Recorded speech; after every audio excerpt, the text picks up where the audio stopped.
भारत गौरव आचार्य श्री पुलक सागर जी गुरुदेव के प्रवचन और धार्मिक कार्यक्रम देखने एवं सुनने के लिए जिन शरणम मीडिया चैनल को अभी सब्सक्राइब करें और बेल आइकॉन पर क्लिक जरूर करें। एक दिया जलता है, उसका प्रकाश केवल जलाने वाले को ही नहीं मिलता है। जो जलाता है वही प्रकाशित नहीं होता है, बल्कि उस दिए के आसपास जो होते हैं वह भी प्रकाशित हो जाते हैं। दिया किसी एक का हो सकता है, लेकिन प्रकाश किसी एक का नहीं हो सकता है। प्रकाश में सभी प्रकाशित होते हैं। दिया जैन का, बौद्ध का हो सकता है, हिंदू का हो सकता है, लेकिन प्रकाश पर किसी समाज का अधिकार नहीं होता है, किसी व्यक्ति का अधिकार नहीं होता है। कभी कभी लगता है कि वर्षों पुराना हमारा अंधकार है और उस अंधकार को मिटाने के लिए बहुत वर्षों की जरूरत नहीं होती है। हजारों वर्ष पुराना अंधकार हो तो 1000 दिए जलाने की जरूरत नहीं होती है। लाखों वर्ष पुराना भी अंधकार हो तो लाख दिए नहीं जलाना पड़ते हैं। एक दिया जलाओ, पल भर में लाखों वर्ष क्या, कल्प काल में भी अंधेरा जो हमारे जीवन में है वह भी एक दिन में, एक क्षण में शांत हो जाता है। ताउम्र अंधेरा रहता है, लेकिन ताउम्र के लिए दिए की आवश्यकता नहीं होती है। हमारे जीवन में जो अंधकार है, ये मत सोचना कि वह एक उम्र का अंधकार है। बहुत लंबा अंधेरा है। लोक अनादि निधन है, ये भगवान ऋषभदेव ने सारे जगत को बताया। इसका कोई न करता हरता, अमिट अनादि है। किसी ने यह लोक बनाया नहीं है, यह स्वतः है। जब लोक किसी ने नहीं बनाया है, अनादि निधन लोक है, संसार की व्यवस्था है, जगत की व्यवस्था है। तो जब लोक अनादि है तो इसका मतलब मैं भी अनादि हूं और आप भी अनादि काल से संसार में हैं। इस अनादि काल के संसार में 84 लाख योनियों में जिस अंधेरे में हम भटक रहे हैं, तो क्या ऐसा होगा कि हमें 84 लाख दिए जलाना पड़ेंगे? सेठ जी, लंबे अंधकार को मिटाने के लिए बहुत ज्यादा दीपक की आवश्यकता नहीं होती है। भगवान महावीर ने राजा श्रेणिक से कहा कि अंधेरा कितना भी पुराना हो, एक दीप शिखा की जरूरत है। युगों युगों का अंधेरा एक दीप शिखा मिटा देती है। कभी विचार किया कि पुराने अंधकार को एक दिया कैसे मिटा देता है? कभी चिंतन किया? कभी विचार करो, सोचो। रात भर लाइट ना रहे और एक छोटी सी मोमबत्ती जला दो, तो 12 घंटे के अंधकार को मिटाने के लिए 12 घंटे की जरूरत। ऐसा क्यों है? ऐसा क्यों होता है कि एक क्षण में अंधेरा मिट जाता है? भगवान कहते हैं अंधेरे का कोई अस्तित्व ही नहीं है दुनिया में। अंधेरे का कोई अस्तित्व नहीं है। फिर अंधेरा क्या है? ऋषभ कथा कहती है अंधेरे का अर्थ होता है प्रकाश का अभाव। प्रकाश नहीं है इसलिए अंधकार है। आपके केसरिया जी में, श्री ऋषभदेव में मैंने आकर के एक दिया जलाने का प्रयास किया। बाहर का दिया तो बहुत जला, भीतर का दिया जल जाए तो मेरा आना और तुम्हारा सुनना सब सार्थक और सफल हो जाता है। कितना पुराना अंधेरा है हमारे जीवन में।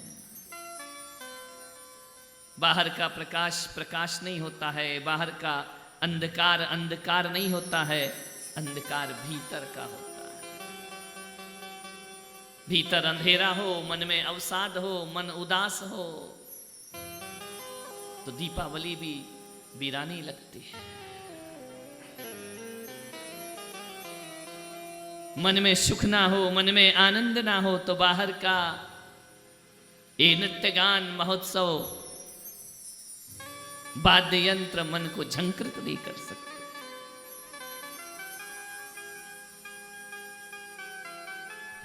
ऋषभदेव भगवान के चरणों में बैठकर भी ऋषभदेव यदि हमारे हृदय में नहीं आए तो हमारा ऋषभदेव में रहना व्यर्थ हुआ करता है।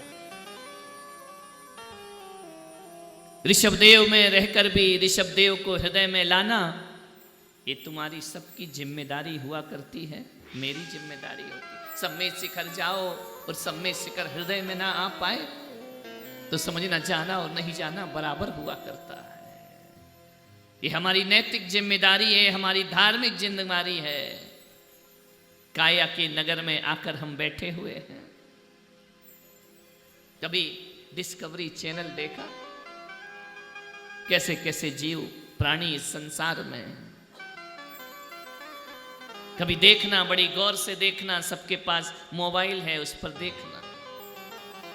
जलचर प्राणी, थलचर प्राणी, नभचर प्राणी, कैसी विचित्र विचित्र योनियां हैं, कैसे विचित्र विचित्र प्राणी हैं जिनके आप और हम नाम भी नहीं जानते। कैसा उनका स्वभाव है, कैसी उनकी प्रकृति है, कैसा उनका जीवनचर्या है। कभी देखने का प्रयास करना कि सुबह से शाम तक एक प्राणी, एक पशु दो ही चीज करता है, भोजन और जीवन की रक्षा। सुबह से हिरण निकला होगा प्रातः काल होते हुए तो सारे दिन दो ही चीज की चिंता करता है कि मैं आज जिंदा कैसे बचूं, मैं आज भोजन कहां से प्राप्त करूं।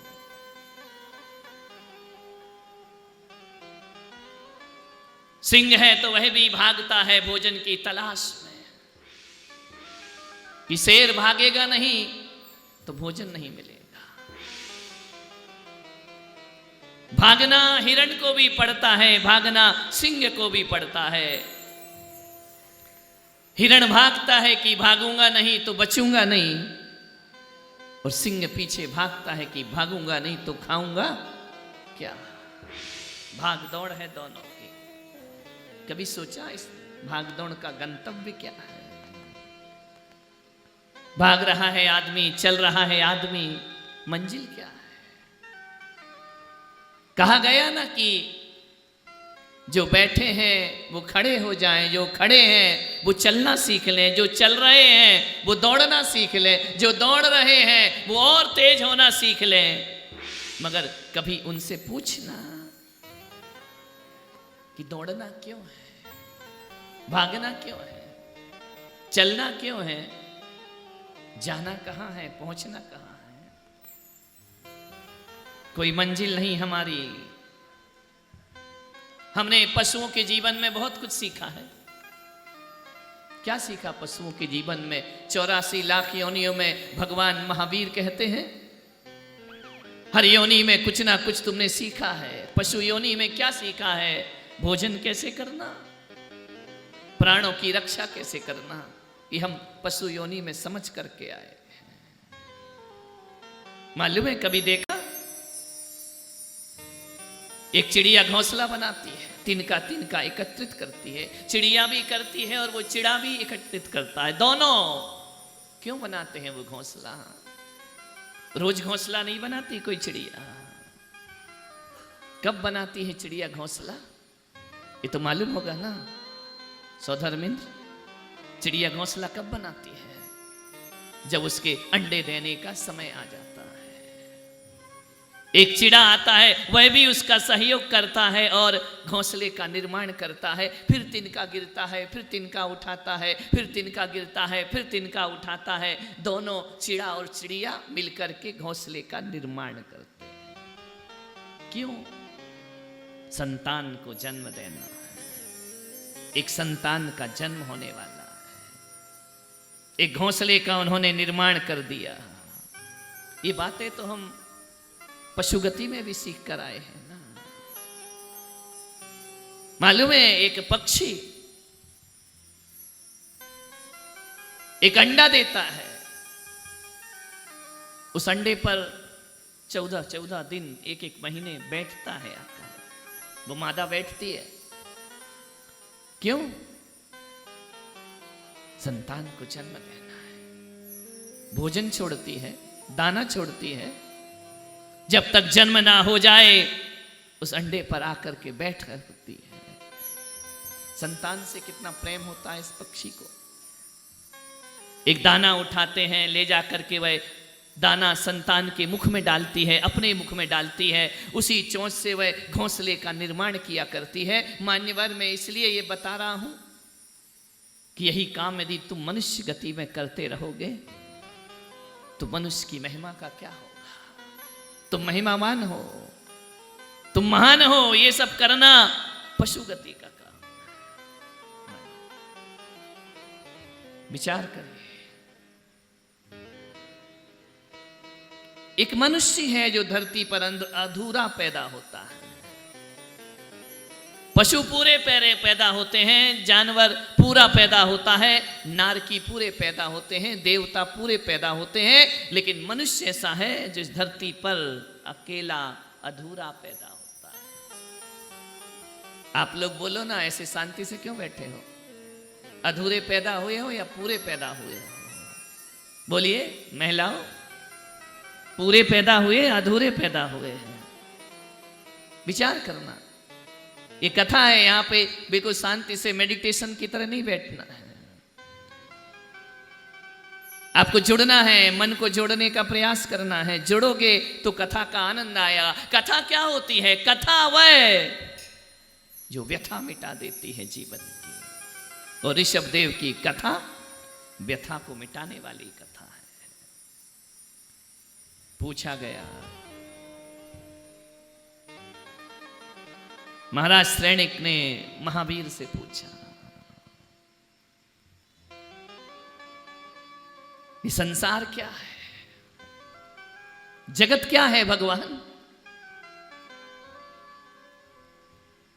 भगवान ने कहा कि देखो, जो प्रवृत्ति तुम कर रहे हो यही प्रवृत्ति पशु की है।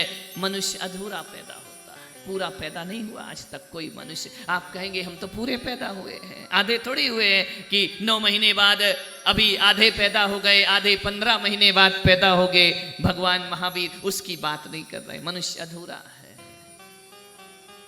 एक गधा जीवन के अंत समय तक गधा ही रहेगा या घोड़ा भी बन सकता है? बोलिए, एक्सपीरियंस ज्यादा होगा, देखा होगा। बहुत गधे हैं यहाँ, मंदिर जाओ तो मिलते हैं। विचार, एक गधा जन्म से लेकर मृत्यु तक गधे से ज्यादा कुछ नहीं बन। कितनी भी कोशिश कर ले, कितना भी प्रयास कर ले, कितना भी पुरुषार्थ कर ले, वो रहेगा तो गधे का। घोड़ा कभी शेर बन सकता है क्या? कौन सा प्रयास करोगे कि घोड़ा शेर बन जाए? बंदर कभी हाथी बन सकता है क्या? कितनी भी मेहनत कर ले, कितनी भी उछल कूद कर ले, बंदर जीवन के अंत तक बंदर ही रहेगा। देवता सौधर्म इंद्र, ईशान इंद्र, शानत कुमार इंद्र पूरे जीवन भर देव ही रहेंगे या कुछ और बन जाते हैं? बोलिए, इंद्र सौधर्म इंद्र सो गया क्या? जन्म से लेकर मृत्यु तक इंद्र ही रहेगा ना, कि कुछ और भी बन सकता है? नारकी जीवन भर नारकी ही रहता है, वह कुछ नहीं बन सकता अपने जीवन में।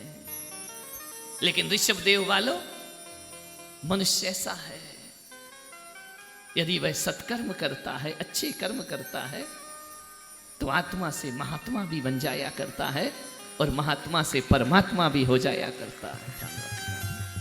और दुष्कर्म करता है तो मनुष्य से पशु भी हो जाता है और पशु से नरक की भी यात्रा कर लिया करता है। इसलिए मैंने कहा मनुष्य में अनंत संभावनाएं हैं। वह जीवन भर मनुष्य ही रहे ऐसा जरूरी नहीं है। यह तीर्थंकरों की कथा है, तीर्थंकरों की आदर्श है, उनका चरित्र है कि हमारे यहाँ कंकर भी तीर्थंकर हो जाता है, हमारे यहाँ पशु सत्पुरुषार्थ करे तो परमेश्वर हो जाया करता है, और हमारे यहाँ वह स्थिति है कि आत्मा यदि सत्पुरुषार्थ करती है तो वह परमात्मा का रूप ले रूपांतरण करना है, अपने जीवन का रूपांतरण इस कथा के माध्यम से आपको करना है। कैसे होगा? मन को पवित्र बनाना पड़ेगा। महिलाएं घर को झाड़ू लगाती है ना ऋषभ देव में। यहां तो नौकरानी नहीं आती है ना, नहीं आती ना, आती है।